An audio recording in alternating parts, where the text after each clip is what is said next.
যেটা হচ্ছে কালকে রোডম্যাপ ঘোষণা করেছে সরকার, আপনি কিন্তু বিবৃতি দিয়েছেন, টেলিভিশনে কোনো বক্তব্য পায়নি, কি বলবেন?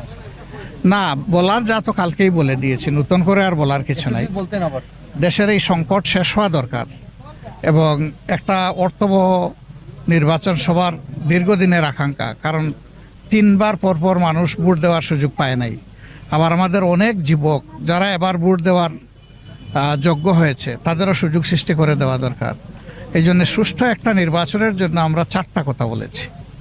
সংস্কারটা হতে হবে, বিচার দৃশ্যমান হবে, তারপরে জুলাই যেটা ঘোষণা যেটা সেটা হবে, এরপরে নির্বাচনের সমতল মাঠ, সবার জন্য সমান মাঠ তৈরি করতে হবে। উনি ঘোষণা দিয়েছেন একটা তারিখের, কিন্তু এই সুযোগগুলো সৃষ্টি না করলে একটা অর্থবহ নির্বাচন হবে না, আর জাতি যেন তেন কোনো নির্বাচন চায় না। তো উনি যেহেতু কথা দিয়েছেন, আমরা আশা রাখতে চাই যে উনি এটা